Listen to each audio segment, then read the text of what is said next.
Hey, welcome back to Two Stupid Guys Trade Stocks. I'm Dylan.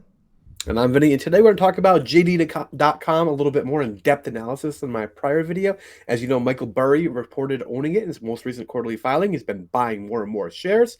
I am starting to get a little interested in buying some shares, so I want to do an in-depth analysis about JD.com and see whether or not it's a buy at this point in time. So we will hear if you will buy it. We will.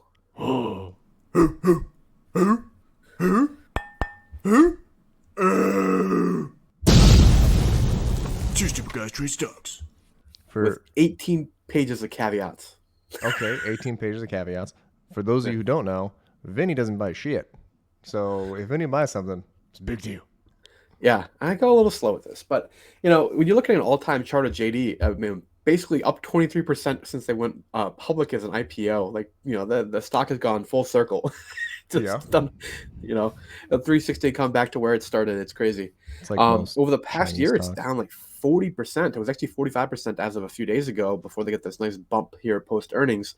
I'm going to kind of break down the most recent quarterly earnings a little bit in terms of my read on them. But brief history, I thought this was kind of interesting from their website. When they describe themselves as a chain-based technology and service provider, not an e-commerce company. They really focused on the fact that they're like a supply chain manager more than anything else. And of course, they have the word technology in there. Well, they're Interesting. supplying the public with things they need. Yeah, there you go. Yes. Kind of works. Yeah. Totally. Yeah. Like basic things like groceries. But, Yeah. to the rest of the world, they're a China-based e-commerce company based in Beijing. Founded in the late 90s, 1998. I'm not even going to attempt to pronounce this name correctly. But the founder is now the chairman. He's got a net worth of about 4.9 billion. Originally started actually as, brick and mortar resale or retail locations, and ultimately moved online after the SARS outbreak back in 2003. That's what prompted them. So Okay. it's kind of interesting from that standpoint. Largest Chinese e-commerce company, and by revenue, globally number 42, about the same size as Home Depot, which for us Westerners is a household name, And quite drone literally. airport. I feel like that should be in there. Yeah, I didn't even mention that. They don't even care. They don't talk about it that much, actually. From a revenue growth standpoint, they did, of course, have to like cherry pick some data. Went back to 2018 here and showed that they had a 19% CAGR over that time, which is a big number. But what it's always kind of what have you done for me lately is the real question. And you look at the flattening of the kind of graph here as we move towards the more recent years. So the Chinese macroeconomic environment is not something I'm going to talk about in this video, but obviously it's a very challenging environment right now. They've all Yeah. talked about that, every retail company in China. Yeah, So, China's like shut down. They're like hardcore shut down multiple times. Like they've been shut down for like I don't know. I think they're open now, but they've been shut they down are. for way longer than everyone else. So Yeah. Yeah, exactly. And this is an actually interesting trend here a little bit too. So, those of us that are Alibaba shareholders and kind of more familiar with them, they have been more of a platform company and transitioning to being the retailer ultimately of themselves a little bit more often now over time, because of necessity. Whereas JD has kind of had the opposite trend where they were the retailer originally, and now they're trying to move towards more of a platform where they're having more and more kind of retailers on their platform. So that's why they're breaking out these two different bars here. If you actually look at the growth here in their platform kind of side of their business, as opposed to them being the primary retailer, which is the red bars. okay, Yeah, interesting. Yeah. As far as like the product category revenue, I didn't really go into this too much because it doesn't matter to me what you sell. It matters how much money you can make on what you sell. All right. doesn't matter at Now, all. no, I don't care. Yeah, well, What? as long as it's What? legal, I guess. Yeah, That's a I was big gonna. What if caveat. you're selling people? But okay, never mind. Well, yeah. Um, much like kind of Alibaba, they do have multiple different business segments, but really, like only one or two of them even matter at all. Okay, that I've noticed this kind of bloat amongst Chinese e-commerce companies where they want to have multiple businesses and multiple different business segments, but most of them don't do anything really constructive. Right? GD Retail is like the business by far. Yeah, And yeah, they have the logistics arm, which is it got some solid growth here, but look how much this contributes to the actual operating profit. Fortunately, it's profitable, but barely anything at all. It's not a significant mover. And then they always have their other bets sort of unit is I like the Google terminology for that is other things we're working on, but probably won't become anything, and we're going to lose money on them for a long time. So, but that's this segment of the business for them. do they As do the far same as thing that like Alibaba does, where they have like a animal logo for each company? like It a little seems like character? it. Yeah, Okay. Is that? I there's wonder. quite a Maybe it's few of just a them. Chinese thing. I think it's a Chinese thing. You know, the one kind of, I guess, not one, but one of the worrying things about JD is they really have a pretty thin profit margins here. Looking through their financial statements, they much more reminded me of a Walmart, which ironically is a shareholder of theirs. I don't know if you knew that. Mm. Um, but when we looked at kind of profitability of American companies in this post-inflationary time period, you're looking at a lot of these major retailers having these little 2% like profit margins, like not great numbers. At the end of the day, they have big revenue, but they're not delivering a lot of it to the bottom line because they're delivering physical goods, and that costs money to produce, and that costs money to ship and then manage the customers, which is really where their focus has been of late. So not going to get rich overnight with having like a Meta where you have like an 80% profit margin. They're completely different business models, but they've still been managing to kind of produce some solid cash flow over the years here. Okay, so this is in RMB. So but you are seeing significant growth over time. Free cash flow is same. They don't have to invest a lot back into their platform to continue operating every year. So you're looking at a little bit under 60 billion RMB last year, and then 18.4 they had to reinvest. So as far as how much of their cash flow is falling through to shareholders, it's a decent margin there. You're talking about 65% or so, right? It's about 2/3 of that ultimately ends up hitting the bottom line that can be used for things that we love, like share repurchases and stuff like that. Which they did do in the last Yeah, quarter, right? yeah. I'm gonna give you some caveats on that though. Oh So man. financial highlights, 5.7 billion USD of free cash flow the last 12 months. Right, it's a good number, especially when compared to their market cap. Revenue growth was only 3.7%. Not phenomenal, but definitely challenging macroeconomic environment. I completely concede that. I'm not going to do any macroeconomic predictions for the Chinese economy here. That's not the point of this. Did have 150 billion dollars plus in USD. Like I said, this ranks just behind Home Depot. They did declare a dividend in the most recent quarter, 76 cents per ADS. That's Nice. payable. I think it was like in April. So you still have time to buy shares if you want to get this dividend. I'm gonna They rip you did off that. have their old share repurchase program, which is expiring on St. Patrick's Day, 3/17. And as of the most recent reported quarter, they had about $1.5 billion of this share repurchase program unused, which is not something that sounds very nice to me. So Yeah.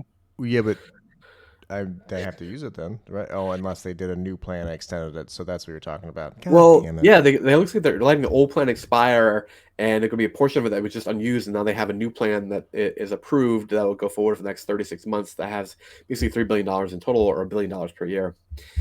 So I looked at the kind of most recent quarterly, free cash flow here. They had about $1.8 billion USD free cash flow this last quarter. They only used about $203 million of that for share buybacks, about 11% of their free cash flow. That's not good. Yeah. That's not great. It's not great. Now, there's a lot of considerations with getting cash offshore, from these Chinese kind of companies and through the VIE structure. Alibaba's been really direct about it, and talked, answered questions, and kind of talked about the strategies they can employ to do that.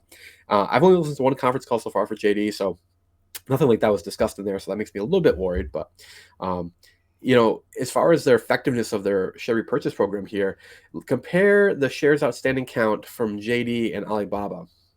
Which one is being more effective in repurchasing their shares? So I mean, it is Alibaba. However, the scale is different on each one. One is going up by point 0.2, one's going up by point 0.1, and more zoomed in. So there's that. Yeah, for total shares outstanding, I agree entirely, but you are definitely looking at a overall trend that is very different. If you slide yourself over here slightly, you'll see the kind of quarter over quarter decline that Alibaba's been managing to achieve with their share repurchase program. And when you compare that to JD, it's not even close. Like, they're still having kind of quarters that are ultimately share outstanding positive. And we're going to talk a little bit about share-based compensation here in a second. So this is my notes from the conference call here. All right. They're really focused on improving the quality of their customer service. All right. This is very much early day Amazon, Jeff Bezos kind of mindset where you're trying to do everything you can to make sure that customers enjoy their experience with you and come back more and more frequently. Right?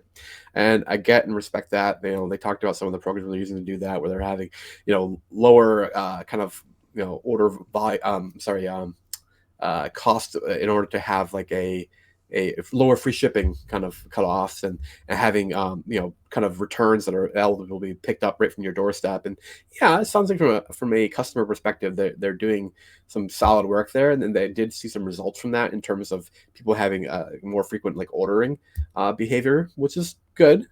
But at what expense, right? Are these going to be able to deliver this down to the bottom line? That's a different question. Um, they didn't seem to have any like major projects going on. If you listen to like, I know I'm a Meta fanboy over here, but if you listen to them, they obviously have kind of stuff that going on in the background. It's like, oh, like yeah, how are you doing, like the metaverse and the VR things, and like how's your AI system, kind of progressing, and where do you see the future of generative AI? There was nothing like that. This is like very much like cut and dry, boring retailery conference call. Now, Okay. question: Uh, Does yeah, shoot. Alibaba do the same? No, because they talk about Ali Cloud, and they talk about a lot of their plans for global Damn it! expansion. They had one touch on kind of expanding internationally, and it was kind of like, yeah, when we see an opportunity, we go for it. That was literally like the end of it. It was not very engaging. So, two ways to interpret that from someone who has done zero research and did not listen to the earnings call. One, the negative side is you can say, like, just the retail, everything you just said. The positive side is they're not branching out, they're perfecting one area before they move on to another one. Yeah, I do like that. Love it. Sticking to your core competency is definitely an important thing to do. Um, you know, it definitely harkened back to that Charlie Munger quote about it's definitely just a retailer. I mean, he was talking about Alibaba at the time, but I'm like that applies to JD much more than it does to Alibaba. But yeah, whatever. Um, Now, as far as their capital return, this was a question that was asked. You are looking at about $1.2 billion total dividend payment here. Okay. And they do expect it to grow meaningfully year over year. I want to say it was 14% increase year over year for the most recent one that was just declared. And they do have this about $1 billion USD share buyback per year. However, in the last 12 months, they had a little short of $700 million in stock-based compensation. And then you kind of wonder why the share count barely has moved at all, despite their share buyback of $1 billion a year. They're basically this is not a share buyback that is going to be meaningfully accretive to shareholders. This is just controlling the shares outstanding from increasing significantly over time, in my opinion. But this is where the numbers get so crazy, is that $1.2 billion dividend, and I don't know, those are like $323 million in the share buyback, the net effect. It's still $1.5 billion coming back to shareholders here. And when you back that out and look at an enterprise value, because they have so much cash and short-term investments on their balance sheet, it's still paying effectively almost a 9% yield just in those two modalities alone. Never mind their ability to invest internally, which is like many Chinese companies that have done share buybacks, not great. You're looking at single-digit return on invested capitals here, which is unfortunate. Okay. But All that's right. about double what Alibaba's is when you calculate on the same basis here. Yeah. Double. Yes, Okay. it is, but you're going to be getting most of that in the form of dividend. Okay, so that's what you have to expect. Not share buyback. It's going to be mostly paid out in dividend. It's really a dividend company at this point So more than anything else. sell all my TLT by JD is what I'm getting. Okay. Yes. All right. Interesting. So I went through some free cash flow yield calculations here. So this is the outstanding market cap. This is what Google gave me. This is what CNBC gave me. I ended up going with the higher one just to have more conservative numbers. Like I said, this $5.7 billion in trailing 12 months free cash flow is directly from their financial reports themselves. I didn't calculate that. These are also from their balance sheet. They had $10.1 billion in cash equivalents, $16.656 billion in short-term investments. They didn't clarify what that was. I mean, typically in the U.S. companies, they're like government issued T-bills and things like that.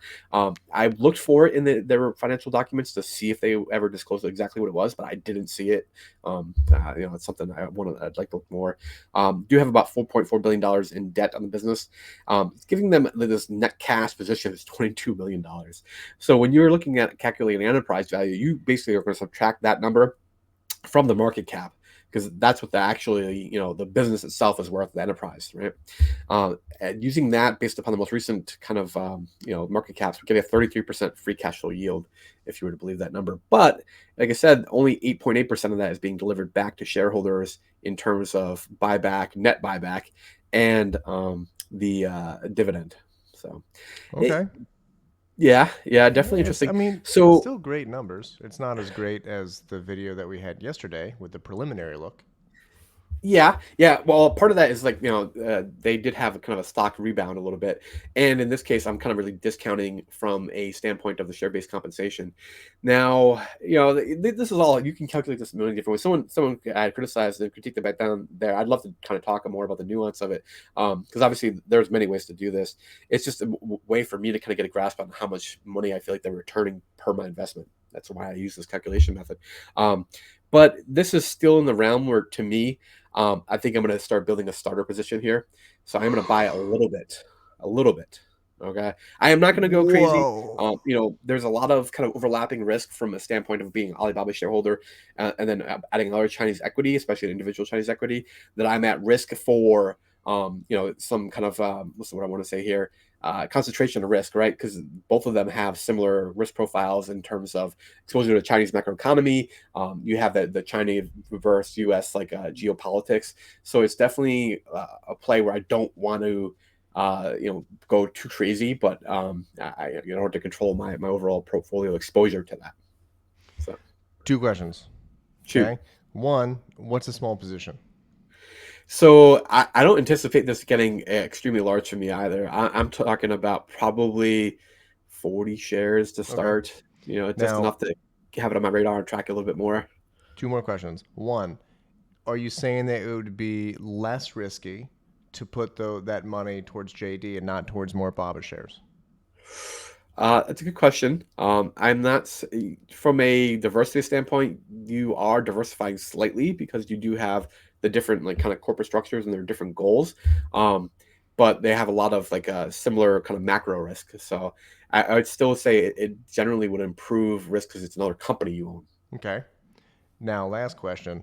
If you did not own either of these and you had 10 grand you had to throw down right now, which one you choosing? Still Alibaba. Ah, okay. All right. All right. Yeah, I'll buy 500 more shares of JD. All right. That's fine. I'm just kidding. I'm not going to do perfect. that. I'll be like 50 more. All All right. right. Well, guys, Finney's buying something. It's a fucking huge deal. it's oh man. That's congrats, man. So Yeah, I'm so excited for you. Yeah. I love it. We'll I see how bought it works 50 out. shares on Friday when you said you were considering it. So Perfect. All right. All right, guys. We'll catch you in the next one. Let me know what you think down in the comments below.